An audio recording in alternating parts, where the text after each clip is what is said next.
This is Daisy Delight. Now, it's an idea I came up with some years ago, and that was to take a square, fold it in a certain way, and insert it into a background fabric. And the first one I did was round.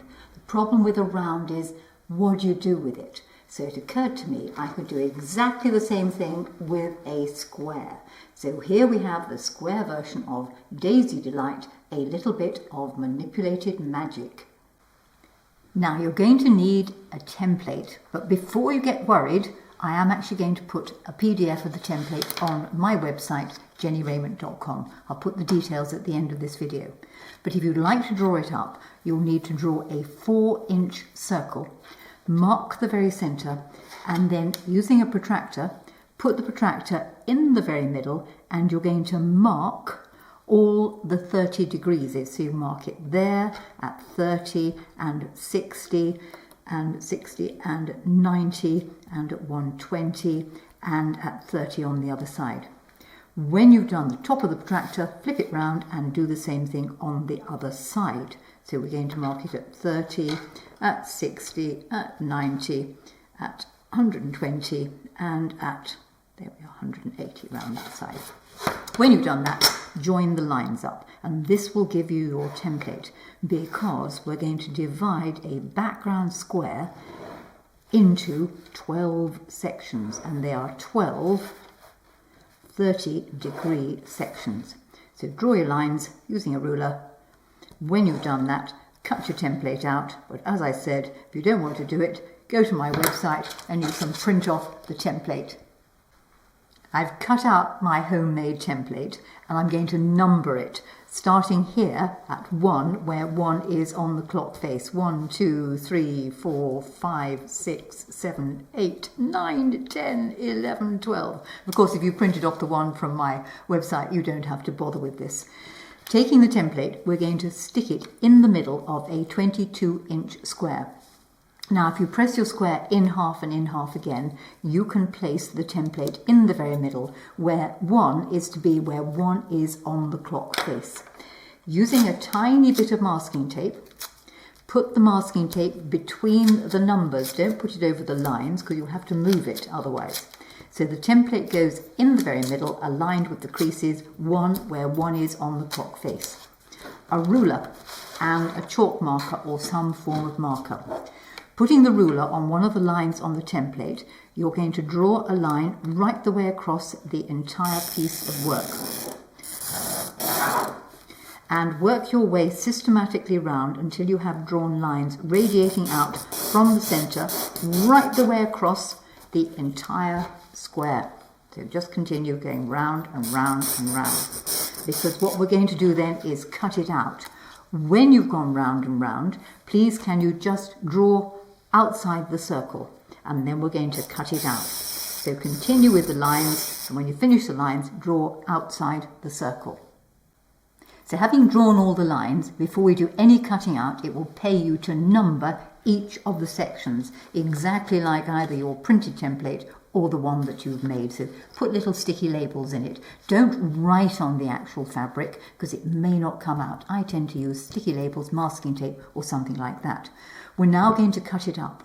The easiest way to cut it up is either to use a rotary cutter or scissors, but cut the center out first. So cut up one line, cut the center out, and then cut every single line, making 12 individual sections. When you've cut the entire thing up, please put all the sections together with 1 on the top and 12 on the bottom. We've now made the background fabric and prepared it. To do the flower pieces, the petals, you will have 12 5 3/4 inch squares. These are going to be folded in half, right sides together, wrong sides on the outside, and stitched down one edge of the triangle, 1/4 inch seam allowance, right from one end to the other. As you can see, I've marked on this one. When you've done the stitching, it will pay you to just clip the corner of the seam, and you're going to turn it right side out. So flatten it first into a kite shape, and I suggest you open the seam and press it. Try and press the seam only, don't flatten too much of the rest of the shape. Once you've done that, take the shape and turn him the right side out. Using something like a barbecue skewer with the blunt end, not the sharp end because you'll poke it through the fabric, just gently poke the tip out of the triangle. Don't fuss too much because you can pick the end out years down the line if you must with a needle. Once it's been made into a triangle, it will require a gentle press, and I just press this end down here to get it nice and sharp. And you're going to repeat this with the remaining 11 5 3/4 inch squares. Now I've jumped ahead a bit, and this is what will have happened when you've sewn all the background pieces together and inserted the triangles. And just want to make sure you get the triangles the right way round because it can be disastrous otherwise. If we look at the triangles, you'll see it has a gentle slope and a sharp edge going down here, the seamed side. Think of it as a mountain, where you could ski down the mountain gently and perhaps fall in the hole in the middle, the lake. If you inadvertently put the pieces in this way round, there's going to be no skiing down the mountain. There is going to be instant death. Crash. So that's how they're going to go. Right, let's take piece 1 and piece 2. And remember, you're going to put them together in the same way that you would work round the clock, number 1 and number 2. Here is our little mountain, and it's going to go in the seam like this so you can ski down the mountain and go into the hole in the middle. Place the mountain on the even numbered side, making very sure that the very tip of the shape comes exactly to the edge of the arc. I suggest you put a pin in it. You're then going to put the odd number, the oddie one, oddie on the top. Line it up so all the raw edges are together, and you're going to stitch down there using a 1/4 inch seam allowance. And there we have the shape inserted into the seam. When you've done number 1 and number 2, you're going to do 3 and 4. Now be a little bit careful because 3 and 4 actually fit each other. They fit this way and they fit that way. But remember, we did 1, 2, 3, 4. So take the shape, put the shape on the even numbered side, point exactly goes to the edge of the arc, raw edges all together, put a pin in it, and put the oddie on the top, odd number on the top. And you're going to work your way systematically round. Having done 3 and 4 together, you're then going to do 5 and 6 together. So here we have 3 and 4, and then you'll have 5 and 6, and you'll go round the entire thing. When you've done all 6 sets, then I suggest what you do then is you join the 6 sets together, making sets of 3. So we have, and just allow me to get it from over here, we have 1, 2, 3, 4, and then we have 5, 6, 7, 8, and then 9, 10, and 11, 12. Once you've got to that stage, you're going to join them all together in exactly the right order. So look at the numbers, please don't take the numbers off. And there they will go together like that. And the remaining 3 shapes will go in the seams between 5 and 4, between 8 and 9, and between 1 and 12. And when you've done that and sewn the entire lot together, you should, with a bit of luck, end up with something that looks a little bit like this one. And at this stage, I give it a really good press and press all those back seams open and flat.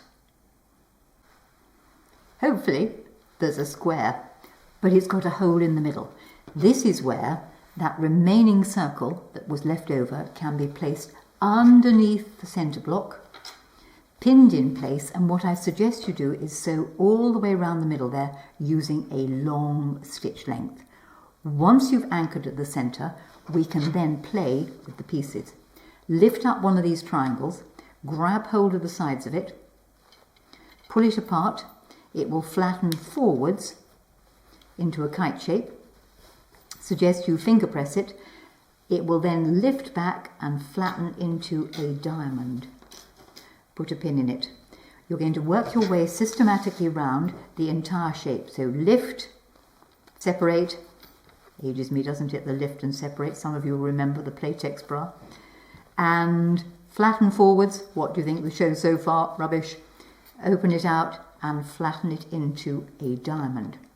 Plod your way systematically round the entire design, and with luck they should just about overlap on the corners here, and it'll resemble something like, here's one I did earlier. So we've now got all the petals flattened out. We've got the centre secured, but you'll need to make a new middle for the centre. Ideally, you're going to want a circle that fits exactly inside the centre here.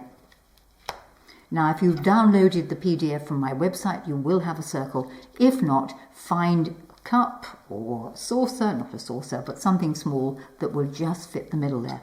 And what I tend to do is make a card template.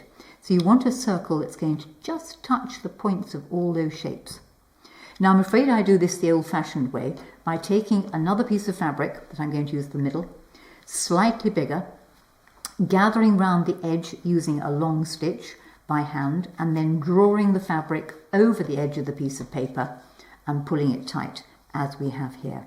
Don't worry about the card being in there because it will be extracted once we've completed the design. Place that nice new centre in the middle, covering up all the mess underneath it.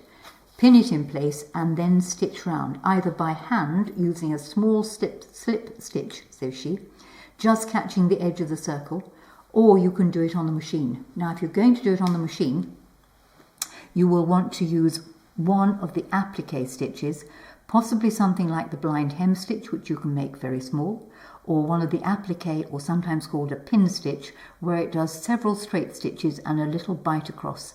The idea is to sew round the edge of the circle with just the little bite catching the fabric, not the cardboard. So proceed round in orderly fashion all the way round, and if we have a little look at this, I've just caught the edge of this circle around with the stitch, the little bite. I would use thread that matched the fabric. So just sew round the circle. When you've done that, I'll explain how to extract the cardboard.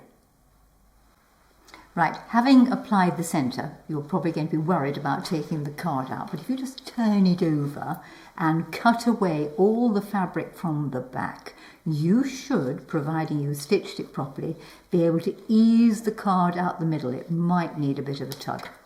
Right, back to the front now. Underneath the petals, I like to tuck a small folded square. So these are the 12 3-inch squares, which you're going to fold into a triangle and bring one corner over to touch the corner of the triangle and another corner over, making a small square. It'll pay you on the sewing machine to do a couple of stitches across the bottom there to stop it from unfolding. These can then be tucked under the petals, just like that. As you can see, I've already done with the 3 yellow ones down the bottom here. When you've inserted them under the petals, stitch down one side and back up the other. And I use the same applique stitch that I used for the centre there. Once these have been inserted and sewn down, then you can play with the remainder of this diamond, by rolling the sides together and just catching it down with a couple of stitches. Having caught it down with a couple of stitches, of course, this can also be opened out and flattened, making a subsequent petal. So catch it together there and then open those pieces out. And it will begin to look a little bit like the one I have here, where I've got all these little squares tucked underneath, stitched it down, anchored the 2 sides of the diamond here, opened it out again, and there is our lovely daisy in the centre. You will have to, though, is just square it off because it won't have a totally even edge, but that is Daisy Delight, a little bit of manipulated magic, just about finished. Now, I've used the daisy in the centre of this small quilt and just stipple quilted around the outside of it and added a little bit of extra stitching up the centre here. You can, of course, make the design in a variety of different sizes, and there's no reason why you couldn't have divided your background square into not 12 sections, but into 16 sections, and put a petal in each, as I've done on this particular piece, which is sort of in Christmas colours. You can play on with the daisy, and indeed there's no reason why you couldn't have several daisies connected with a bit of bias strip and a few leaves on to make an interesting hang. So here we have Daisy Delight, a little bit of manipulated magic.